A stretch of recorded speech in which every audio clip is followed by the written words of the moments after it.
नमस्कार,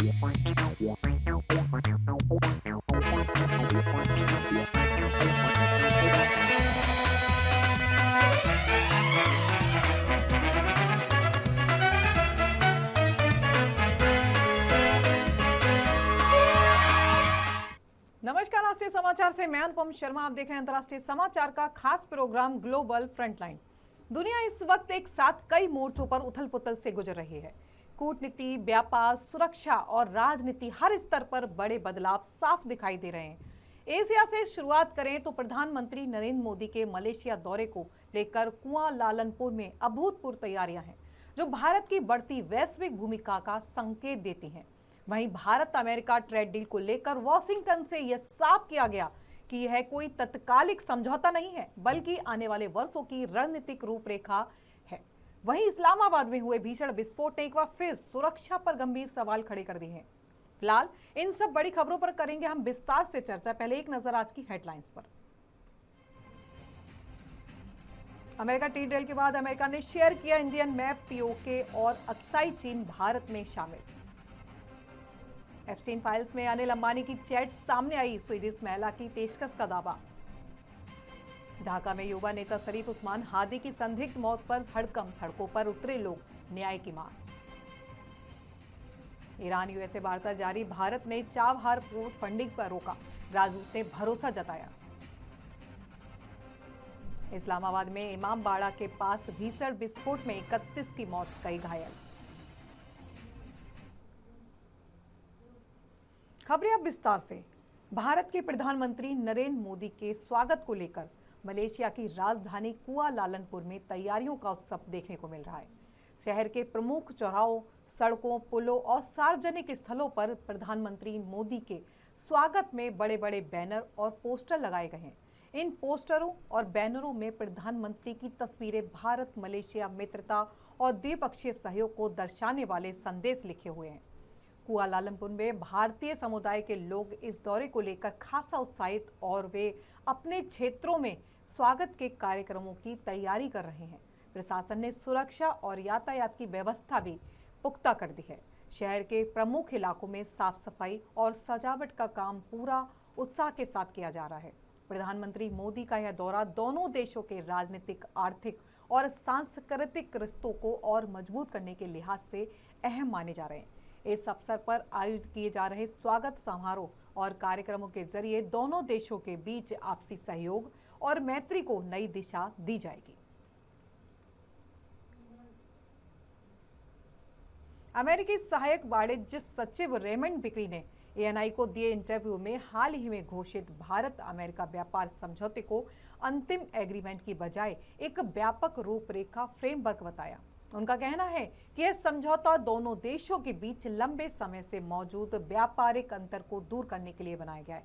बिक्री ने कहा कि शून्य टैरिफ जैसी प्रावधान और भारत अमेरिका से 500 अरब डॉलर के सामान की खरीद के लक्ष्य फिलहाल आकांक्षात्मक हैं और ये 5 साल की अवधि में हासिल किए जा सकते हैं, तत्काल परिणाम नहीं है। उन्होंने भारत की संतुलित और व्यवहारिक नीति की तारीफ करते हुए कहा कि नई दिल्ली ने जल्दबाजी के बजाय समझौते के गहन विश्लेषण और बातचीत करने का विकल्प चुना है। उन्होंने बताया कि वर्तमान व्यापारिक तनाव तब शुरू हुआ जब पूर्व अमेरिकी राष्ट्रपति डोनाल्ड ट्रंप ने भारत पर 50% की पारस्परिक टैरिफ लगाई थी, जो अब घटकर 18% हो गई है। फिर भी यह ट्रंप की दूसरी कार्यकाल की पूर्व स्तर की तुलना में लगभग 7 गुना अधिक है। बिक्री ने यह भी उल्लेख किया है कि ट्रंप बार बार यह आश्वासन देते रहे हैं कि भारत रूस से तेल आयात बंद कर देगा। अभी एक व्यापक रूपरेखा है, यह अंतिम एग्रीमेंट नहीं है। भारत और अमेरिका के बीच लंबे समय से चले आ रहे अंतर को दूर करने का प्रयास किया जा रहा है।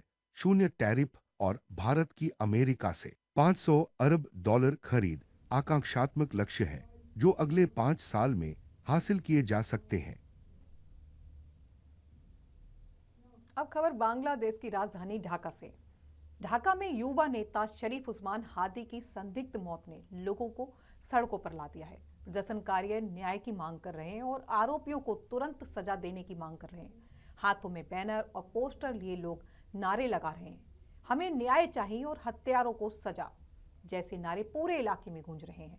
प्रदर्शनकारियों का कहना है यह सिर्फ एक व्यक्ति की मौत नहीं है बल्कि लोकतांत्रिक आवाज को दबाने की कोशिश है। सुरक्षा व्यवस्था के लिए भारी पुलिस बल तैनात किए गए, लेकिन प्रदर्शन पूरी तरह शांतिपूर्ण रहा। अधिकारी मामले की जांच का आश्वासन दे रहे हैं। आप स्क्रीन पर देख सकते हैं कि लोग किस तरह हाथों में पोस्टर और बैनर लिए लोग नारे लगा रहे हैं। हमें न्याय चाहिए और हत्यारों को सजा दो जैसे नारे लग रहे हैं। पूरे इलाके में गूंज रहे ये नारे न्याय की मांग के लिए उठ रहे हैं। प्रदर्शनकारियों का कहना है यह सिर्फ एक व्यक्ति की मौत नहीं है बल्कि लोकतांत्रिक आवाज को दबाने की कोशिश की जा रही है। सुरक्षा व्यवस्था के लिए भारी पुलिस बल तैनात किया गया है, लेकिन प्रदर्शन पूरी तरह शांतिपूर्ण है।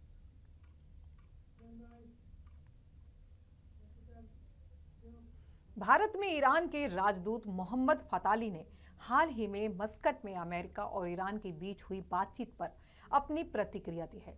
राजदूत फताली ने कहा कि इस बातचीत का उद्देश्य क्षेत्रीय तनाव को कम करना और द्विपक्षीय सहयोग के नए अवसर तलाशना है।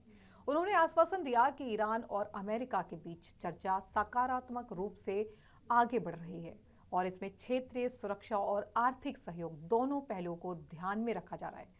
इसी बीच भारत ने अपने 2026 के बजट में ईरान के चाबहार पोर्ट के लिए फंडिंग को रोकने का निर्णय लिया है। यह कदम उस समय आया जब अमेरिका और ईरान के बीच क्षेत्रीय और आर्थिक संबंधों पर नई रणनीति पर बातचीत चल रही है। भारतीय अधिकारियों ने बताया कि फंडिंग रोकने का निर्णय राजनीतिक और वित्तीय समीक्षा के तहत लिया गया है ताकि परियोजना के कार्यान्वयन और सुरक्षा पहलुओं का मूल्यांकन किया जा सके।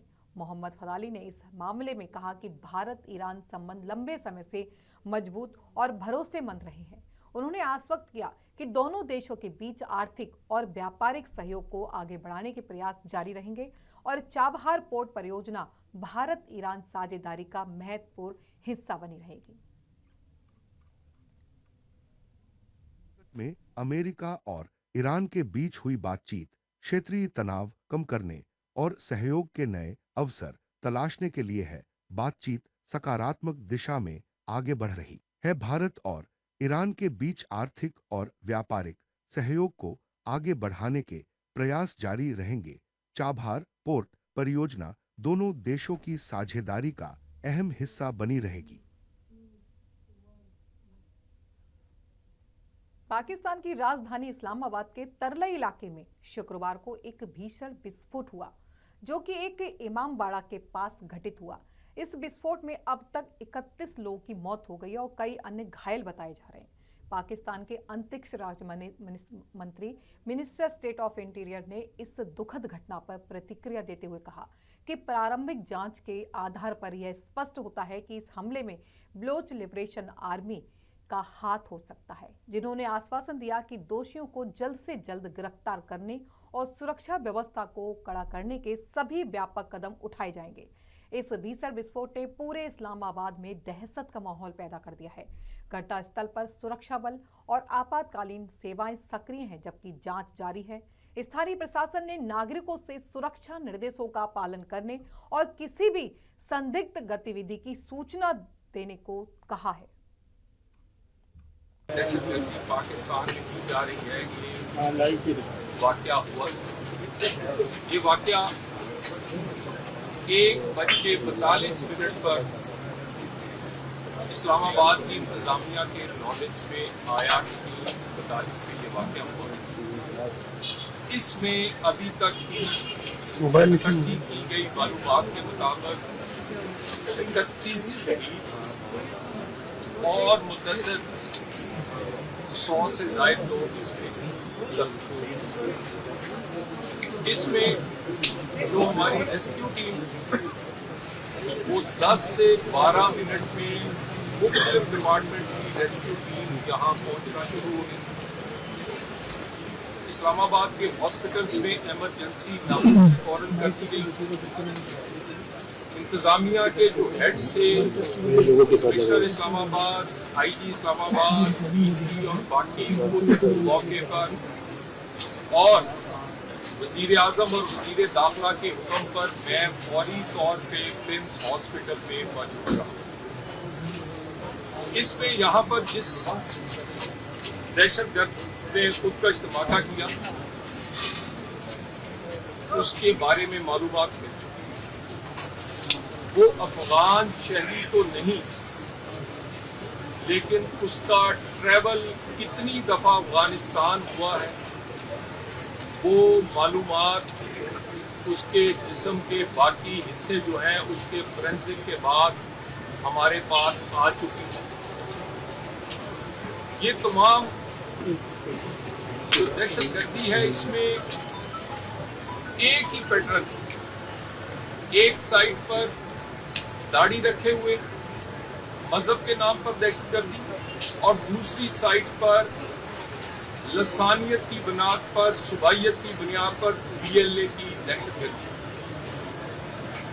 जो इन्होंने प्लान पिछले एक हफ्ता पहले किया था कि ये सरप्राइज देंगे बलूचिस्तान में, वो उल्टा उन्हें सरप्राइज देना भारी पड़ा और उनका नुकसान उनके सोचने से कहीं ज्यादा हुआ। ये दहशतगर्द बुज़दिली की आखिरी हदों को छू गए, सॉफ्ट टारगेट्स पे हमला करते हैं। सॉफ्ट टारगेट्स जिसमें बाजार हैं, जिसमें स्कूल हैं, जिसमें मसाजिद हैं, अमाम बारगाहें हैं, जिसमें बैंक्स और इस तरह के अदारे हैं जो कि आम आदमी के लिए, इन सॉफ्ट टारगेट्स पर ये हमला आवर होते हैं। आज के इस हमला में 31 शोहदा में IG इस्लामाबाद के फर्स्ट कजन ब्रदर भी शहीद हुए। ये सारे हमारे भाई हैं, किसी फिक्र से हटके ये तमाम पाकिस्तानी हैं। और इस पे हमारा रिजॉल्व और डिटर्मिनेशन जो है वो बलूचिस्तान की दहशतगर्दी हो या वो दहशतगर्दी KP या इसी तरह इस्लामाबाद में होने वाली, इस पे एक जैसा रिजॉल्व है। अब खबर अमेरिका से। अमेरिकी under secretary of state for arms control Thomas D नानो ने 6 फरवरी 2026 को कहा कि राष्ट्रपति डोनाल्ड ट्रंप स्पष्ट रूप से चाहते हैं कि अमेरिका और अन्य देशों के बीच नई न्यूक्लियर आर्म्स कंट्रोल संधि की जाए। उन्होंने बताया कि हाल ही में समाप्त हुई न्यू स्टार्ट एग्रीमेंट में खामियां थी। यह समझौता दुनिया की 2 सबसे बड़े न्यूक्लियर शक्तियों को अमेरिका और रूस पर केंद्रित करना था और इसमें चीन शामिल नहीं था। डिनानो ने कहा कि नए समझौते के जरिए वैश्विक सुरक्षा और न्यूक्लियर हथियारों के नियंत्रण को और प्रभावी बनाया जा सकता है।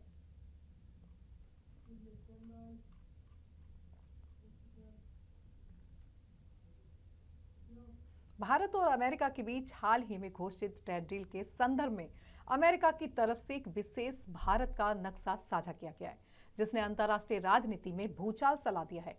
United states trade representative America ने जारी किया है ये नक्शा। इस नक्शे में जम्मू और कश्मीर, POK और अक्साई चीन को भारत के भूभाग के रूप में दिखाया है, जो पाकिस्तान और चीन दोनों के पुराने दावों के विपरीत है। यह कदम सोशल मीडिया पर वायरल हो गया है और इसे भारत की क्षेत्रीय अखंडता के समर्थन का स्पष्ट संकेत माना जा रहा है। विश्लेषकों का कहना है यह नक्शा केवल डील का हिस्सा ही नहीं है, बल्कि दुनिया को भेजा गया कूटनीतिक संदेश भी है। अमेरिका भारत की भूभागीय दावों को मान्यता देता दिख रहा है। इससे पहले कई अंतर्राष्ट्रीय मानचित्रों में POK या अक्साई चीन को अलग दिखाया गया, लेकिन इस बार जारी नक्शे ने पाकिस्तान और चीन के दावों को एक तरह से चुनौती दे दी है।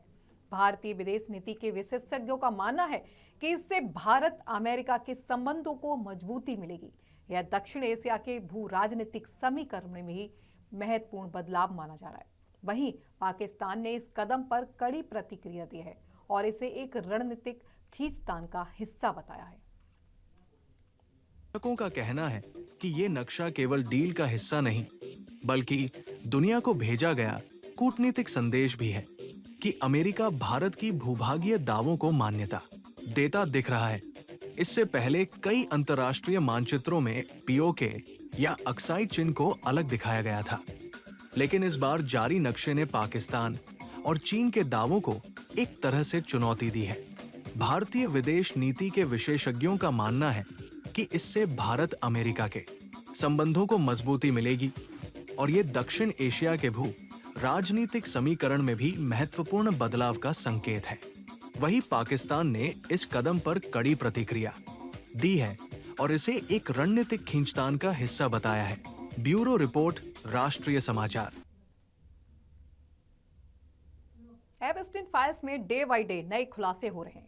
एप्स्टीन फाइल्स में अनिल अंबानी की चैट भी सामने आई है। खुलासा है कि अमेरिका न्याय विभाग यूएस डिपार्टमेंट ऑफ जस्टिस द्वारा जारी एप्स्टीन फाइल्स में भारतीय उद्योगपति अनिल अंबानी के साथ जेफरी एप्स्टीन के संदेशों का एक विवादित हिस्सा सामने आया है। इन दस्तावेजों में 2017 से 2019 के बीच एप्स्टीन और अंबानी के बीच बातचीत दर्ज है, जब एप्स्टीन पर नाबालिगों के यौन तस्करी के आरोपों की जांच चल रही थी। तब दस्तावेजों के मुताबिक एक बातचीत में एप्स्टीन ने अंबानी से पूछा कि यात्रा के दौरान उनका पसंदीदा साथी कौन होना चाहिए। एप्स्टीन ने सुझाव दिया कि उनके साथ एक लंबी स्वीडिश ब्लॉन्ड महिला हो तो यात्रा और मजेदार होगी जाएगी। इसके जवाब में अनिल अंबानी ने तुरंत लिखा, अरेंज डेट, उससे अरेंज करो। यह संदेश एप्स्टीन की मशहूर नजरिए और नेटवर्क की ओर इशारा करता है, जिसमें वह स्मार्ट और प्रभावशाली व्यक्तियों के लिए महिलाओं और मुलाकातों का इंतजाम करता था। हालांकि इन दस्तावेजों में अनिल अंबानी के खिलाफ किसी अपराध का स्पष्ट सबूत नहीं दिखता है, लेकिन संदेशों का यह हिस्सा मीडिया और सोशल मीडिया पर तीखी प्रतिक्रिया और सवाल खड़े कर रहा है कि उच्च पदों पर प्रतिष्ठित व्यक्तियों के बीच एप्स्टीन जैसे विवादास्पद व्यक्ति से जुड़े ऐसे रिश्ते क्या आदर्श हैं। अब यह देखना बाकी है कि अनिल अंबानी या उनके प्रतिनिधियों की इस खुलासे पर क्या पेशकश होती है, आधिकारिक प्रतिक्रिया क्या आती है और क्या यह मामला राजनीतिक या कानूनी रूप से और गहरा जाएगा।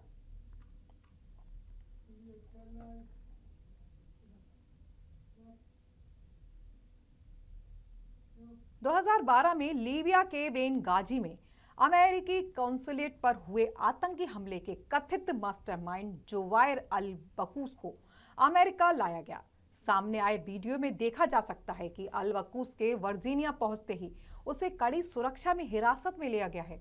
अमेरिकी अधिकारियों के मुताबिक अल बकूस पर हत्या, आतंकवाद और साजिश के गंभीर आरोप हैं। बेनगाजी हमले में अमेरिकी राजदूत क्रिस्टोफर स्टीवेंस समेत 4 लोगों की मौत हुई थी। अब आरोपों को अमेरिकी अदालत में पेश किया जाएगा और आगे कानूनी कार्रवाई चालू की जाएगी।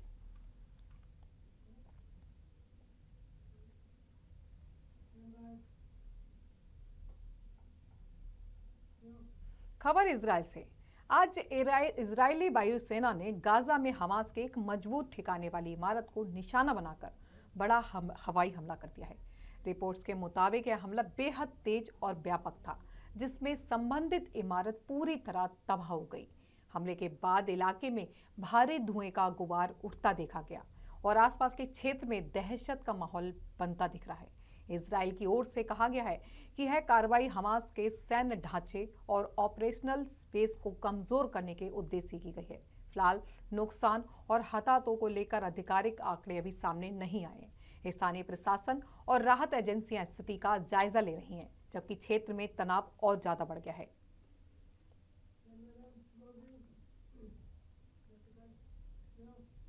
दुनिया आज ऐसे मोड़ पर खड़ी है जहां पर हर फैसला सिर्फ एक देश तक सीमित नहीं रहता, बल्कि उसका असर सीमाओं से पार हो जाता है। कूटनीति हो या टकराव, व्यापार हो या सुरक्षा, हर कदम पर वैश्विक संतुलन को नई दिशा दे रहा है।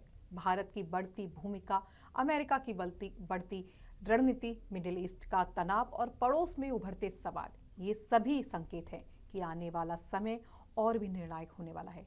इन्हीं बदलते समीकरणों और जमीनी हकीकत के साथ हम आपको लगातार अपडेट देते रहेंगे। आज के ग्लोबल फ्रंटलाइन में इतना ही। देश दुनिया की बाकी खबरों के लिए देखते रहें राष्ट्रीय समाचार। तब तक के लिए नमस्कार।